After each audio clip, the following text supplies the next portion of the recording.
কয়েকদিন আগে আপনাদের এই জেলার কৃতি সন্তান জনাব তারেক জিয়া ভাইয়ের সাথে আমি কথা বলেছিলাম হোয়াটসঅ্যাপে। ওনাকে জানিয়েছিলাম যে আপনার জন্মস্থান বগুড়া, ওখানে যাচ্ছি, দোয়া চেয়েছেন, আমিও দোয়া করছি আল্লাহ রাব্বুল আলামিন তাকে সহি সালামত থাকেন। বসে আছেন বসে থাকেন, যদি মনে বলে শুয়ে থাকবেন তো শুয়ে পড়েন, কিন্তু কথা বলবেন না। আমার রিকোয়েস্ট, আমি হাতটা ধরে বলছি আপনি কথা বলবেন না, কারণ কোরআন যারা শুনতে আসে তাদের কাছে দায়িত্ব আছে। আল্লাহ তাআলা বলেন ফাসতাগফিরু ফানসিতু, যখন কোরআনে কারীম আরম্ভ হবে শুনবা এবং চুপ থাকবা, দুইটাই ফরজ। কারণ এটা এখন সাধারণ অনুষ্ঠান না, এটা একটা ইবাদত। এটা কি ইবাদত? যেভাবে করা লাগে আপনি ওইভাবে করেন। লাআল্লাকুম তুরহামুন, আশা করা যায় আল্লাহর রহমত এখানে নাজিল হবে ইনশাআল্লাহ। এটা তো যারা শ্রোতা দর্শক তাদের গেল, আমরা যারা বলতে আসি আমাদেরও কিছু দায়িত্ব আছে। আল্লাহ রাব্বুল আলামিন বলেন কিতাবুন উনজিলা ইলাইকা ফালা ইয়াকুম ফি সাদরিকা হারাজাম মিনহু লিতুনদিরা বিহি ওয়া যিকরা লিল মুমিনিন। আল্লাহ বলেন এই যে একখানা কিতাব, এটা আপনাকে আমি দিয়েছি, একটাই মাত্র কিতাব পৃথিবীতে পাঠিয়েছি, বাকি যা দুনিয়ায় পাঠিয়েছি সব এই কিতাবের ব্যাখ্যা। প্রশ্ন আসতে পারে বড় বড় আসমানি কিতাব আছে এখনো 3টা, ছোট সহিফা আছে 100টা, ওইগুলো ওগুলো কিতাব, কিন্তু কিতাবের ব্যাখ্যা। এটা নাজিল হওয়ার আগে যত কিতাব যত বই বলেন পুস্তক বলেন আল্লাহ দুনিয়াতে পাঠিয়েছেন, প্রত্যেকটা কিতাব এই কিতাবের ব্যাখ্যা করার জন্য এসেছিল। সূরা ফাতিহার ভেতরে আল্লাহ যা দিয়েছেন, পুরা তাওরাতের ভেতরে আল্লাহ তাই দিয়েছেন, পুরা ইনজিলের ভেতরে আল্লাহ যা দিয়েছেন, বিসমিল্লাহর ভেতরে আল্লাহ তাই দিয়ে দিয়েছেন। আর সহিফার কথা আমরা জানি 100টা। হযরতে ইব্রাহিম, হযরতে শীশ, এই সমস্ত নবীদেরকে আল্লাহ সহিফা দিয়েছিলেন। এই নবীগুলো যত কিছু দুনিয়ার মানুষকে জানিয়েছে সব আল্লাহ পাক সূরা ইখলাসের ভেতরে দিয়ে দিয়েছেন। সুতরাং এই একটাই মাত্র কিতাব। হে নবী, আপনাকে আমি এটা দিয়েছি, শুধু সোমা খাবেন আর মাথার উপরে রেখে দেবেন। এদেশে তো এটাই চলে। এই কিতাব আমি কেন দিলাম জানেন? হাদা বায়ানুল লিন্নাস, আপনি এটা বর্ণনা করবেন মানুষের সামনে। কোন মানুষ? লিন্নাস। লাম শব্দ ব্যবহার করা হয় আরবি গ্রামার অনুযায়ী 13টা অর্থে। এখানে 9 নম্বর অর্থে লেখা আছে লাম ব্যবহার করা হয় জীবিত মানুষদের জন্য। কাদের জন্য? এখানে যারা আছেন জীবিত না মরে গেছেন? সুতরাং বর্ণনা আজকে আপনার জন্য। যদিও 15.5 বছরের নিয়মটা অনেকে তুলে দিয়েছিল, কোরআন আপনি পড়বেন বোঝাবেন, পড়েন বোঝান মরা মানুষকে, জীবিত মানুষদেরকে কোরআন শোনাবে ব্যবস্থা করলে বন্ধ করে দিত। এমনকি এমন সিস্টেম তৈরি করে রেখেছিল 14 জায়গায় পারমিশন নেওয়া লাগবে, ও ছাতা কেউ নেবেও না, কোরআন শুনতেও যাবে না। অলিখিত একটা ঘোষণা ছিল কোরআন যেন মানুষ শুনতে না পারে। এই উপলব্ধিটা ছিল আবু জেহেলের। 1500 বছর আগেও জেনেছিল যে আমি যে চেয়ারে বসে আছি এটা তো অবৈধ চেয়ার। জনগণ যদি মুহাম্মদুর রাসূলুল্লাহর কণ্ঠে কোরআন শোনে আর কোরআন যেটা বলতে চায় ওটা যদি বুঝে ফেলে, তাহলে আমার যে চেয়ার আছে এই চেয়ার থাকবে না। কথা বলেন না কেন? এই 15.5 বছরে যারা ছিল ওরা ভালোভাবে বুঝতো যে কোরআন যেটা বলতে চায় ওটা আমাদের সাথে মিলবে না।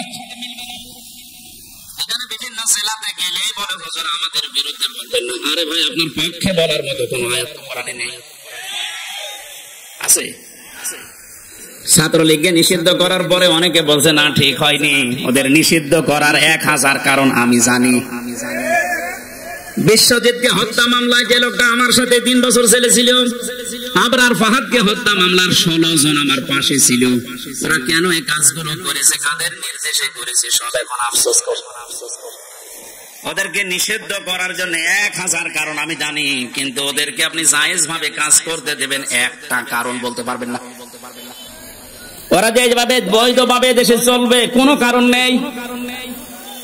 5 আগস্টের আগের দিন 4 তারিখে আমি দেখেছি একটা ছেলে হেঁটে যাচ্ছে আর হেলমেট মাথায় দিয়ে এরকম একটা বড় ছোরা নিয়ে, মনে হচ্ছে গরু কোপ মারছে। এই দৃশ্য তামাম দুনিয়া দেখেছে। ছেলেটা বেঁচে আছে কিনা আমি জানি না। এরপরও আপনি কোন বিবেকে বলেন যে ওদেরকে নিষিদ্ধ করা ঠিক হয়নি?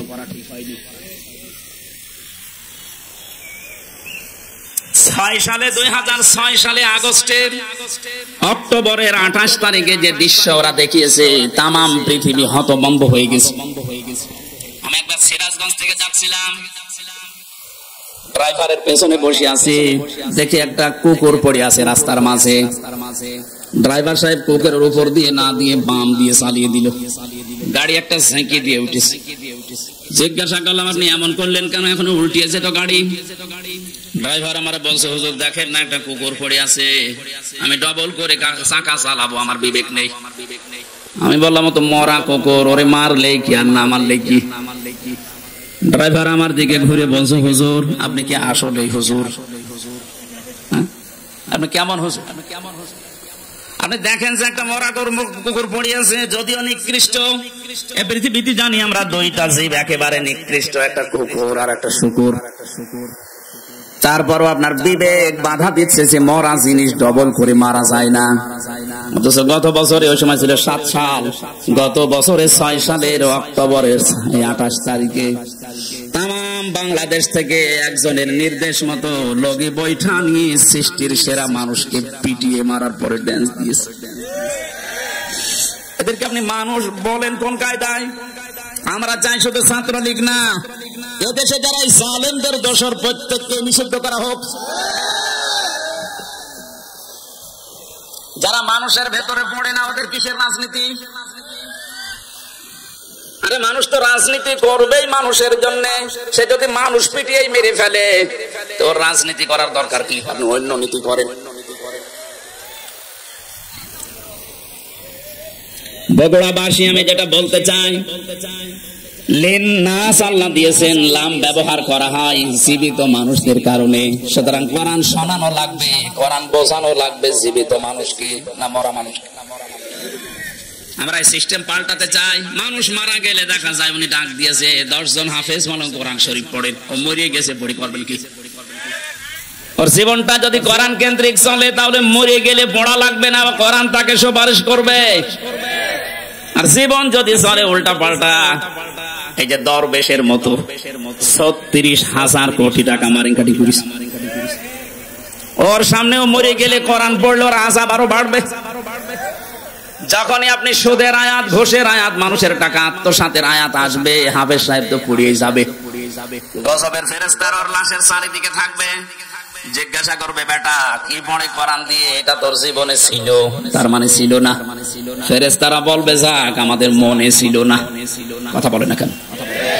পাগলকে যদি বলা হয় নৌকা নাড়াবি না, ও বলে আমার মনে ছিল না। আপনি ফেরেশতাদেরকে তো আরো স্মরণ করিয়ে দিচ্ছেন যে এই লোকটা টাকা পয়সা আত্মসাৎ করেছে, এরা আপনি পিটান। এই জন্য আমরা চাই এদেশে কিয়ামত পর্যন্ত 96% মুসলমানের দেশে কোরআন শরীফ চলবে, এটা গোপনে না, ওপেনে। বলেন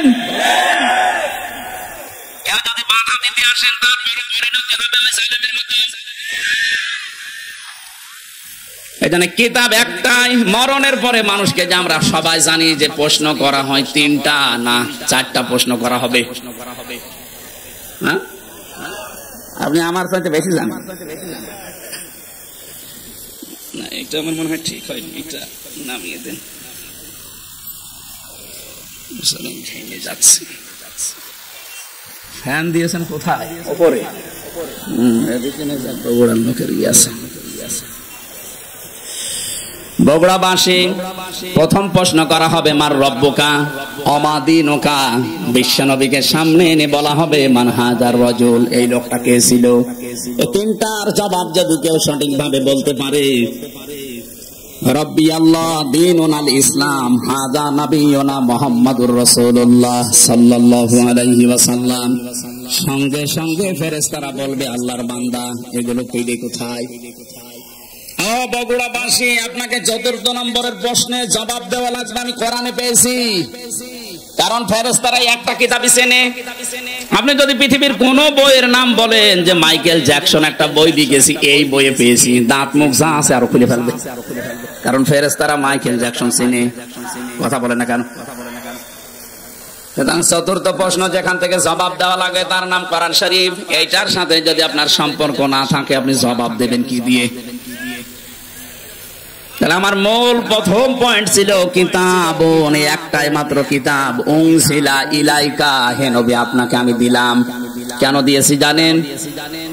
ফালা ইয়াকুন ফি সাদরিকা হারাজুম মিনহু লিতুনযিরা বিহি, এই কোরআন দিয়ে যখন মানুষদেরকে সতর্ক করবেন আপনার মনের ভেতরে যেন কোনো সংকীর্ণতা কাজ না করে। হারাজনের ব্যাখ্যা আমি 33টা পেয়েছি। হারাজন মানে ভয়, ভীতি, দ্বিধা, দ্বন্দ্ব, সংশয়, সন্দেহ, 33টা অর্থ লেখা আছে তাফসিরে। আপনার মন থেকে এগুলো সব দূর করে কোরআন প্রচার আরম্ভ করবেন। ঘন্টার পরে ঘন্টা কথা বলার দরকার নেই। এই পৃথিবীতে বিশ্ব নবীর মতো এত বড় বক্তা, এত বড় মুফাসসির মাত্র 27 মিনিট কথা বলেছিলেন। এই কথাটা নিয়ে কিয়ামত পর্যন্ত মানুষ চিন্তা ভাবনা করছে, এখনো কোল কিনারা পাচ্ছে না। আর আমাদের 2-5 ঘন্টা চলে যায়, আমাদের কথাই শেষ হয় না। কারণ আমাদের কথার ভেতরে তো কোনো মাল নেই। কথা বলে না কেন?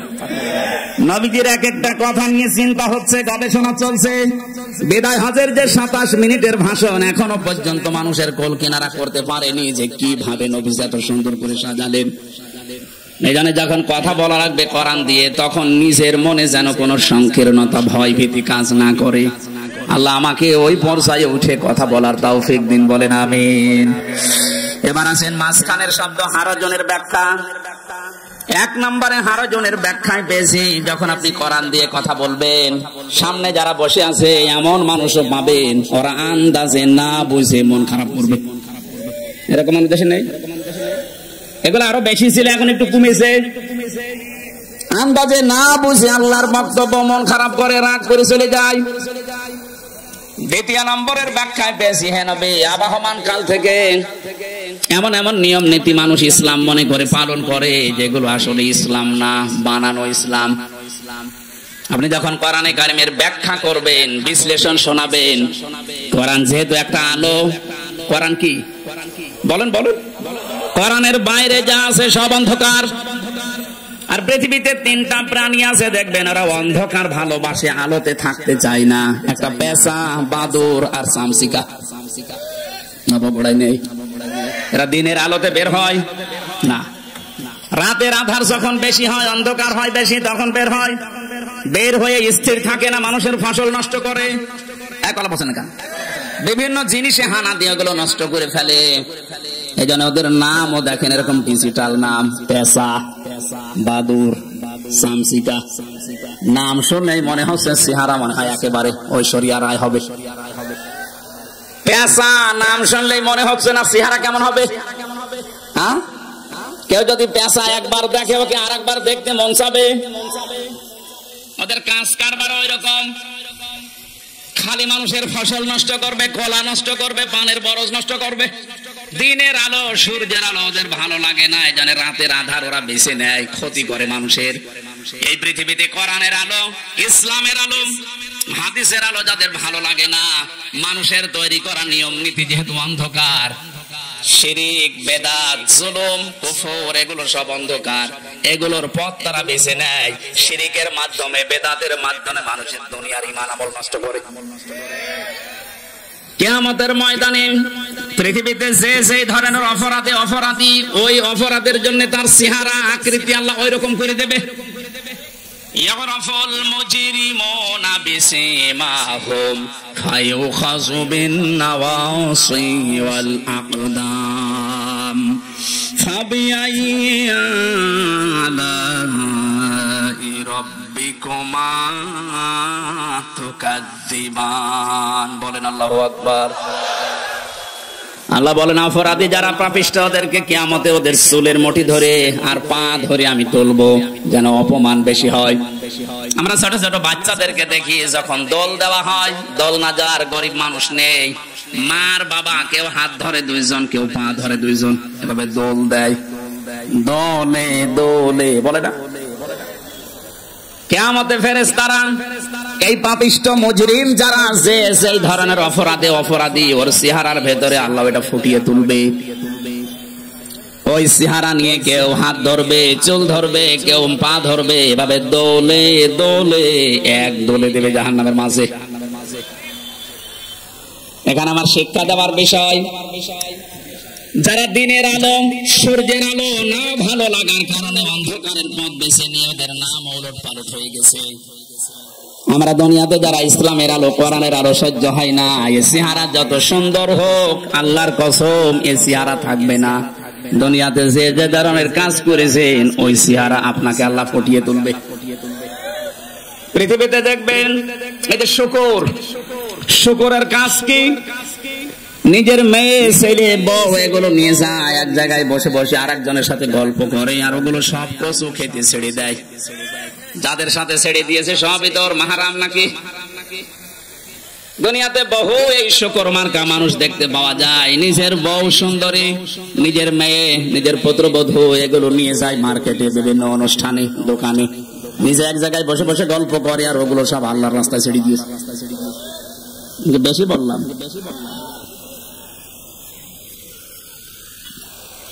অনেকে এমনও দেখা যায় নিজের স্ত্রী যদি একটু সুন্দর হয় ও দিশায় পায় না, করবে কি, ও মনে করে মানুষকে দেখাতে পারলে সওয়াব।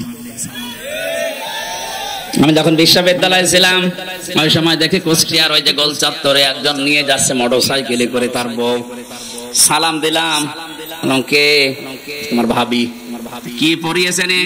শাড়ি না মশারি? একবার তাকানো যাচ্ছে না, এত পাতলা। কানের কাছে মুখ নিয়ে বলছে, হামজা আমি তো সারা জীবন দেখলাম, আমি আর কত দেখবো, এলাকার মানুষের হক নেই, হক আদায় করে বেড়াচ্ছে। এরকম হক আদায় করা পাবলিক দেশে নেই। যারা নিজের বউ দিয়ে, মেয়ে দিয়ে, পুত্রবধূ দিয়ে হক আদায় করেন, কিয়ামতের দিনে আকৃতি আল্লাহ বানিয়ে দেবে শুকুরের। আমার তো এই আয়াতের ব্যাখ্যা পড়ার পরে মনে হয় বাংলাদেশে বহু মানুষের আকার থাকবে না, শুকুর হয়ে যাবে। কথা বলেন না কেন? কিছু মানুষকে আল্লাহ কুকুরের আকৃতি দিয়ে তুলবে। কুকুরের স্বভাব হচ্ছে আপনি দুইটা কুকুরকে খাবার দেন, একটাকে যা দিয়ে যেন মরণ পর্যন্ত খেলেও শেষ করতে পারবে না, এত খাবার ওরা। তারপরও দেখবেন পাশেরটায় হামলা দেয়। 15.5 বছরে যারা অর্থ কামিয়েছেন, আমার মনে হয় ওর 14 বংশ যদি দুনিয়ায় থাকে শেষ করতে পারবে না, এরপরও জনগণেরটায় হামলা দিয়েছে। গতকালকে এক সচিব ধরা পড়েছে রাত্রে। এত টাকা পয়সা আপনি পেলেন কোথায়? আমি একজন ওসি সাহেবকে পড়াতাম ওই সময় 9 সালে যখন ভার্সিটিতে প্রথম ভর্তি হই। বেতন মাত্র ওই সময় 32,000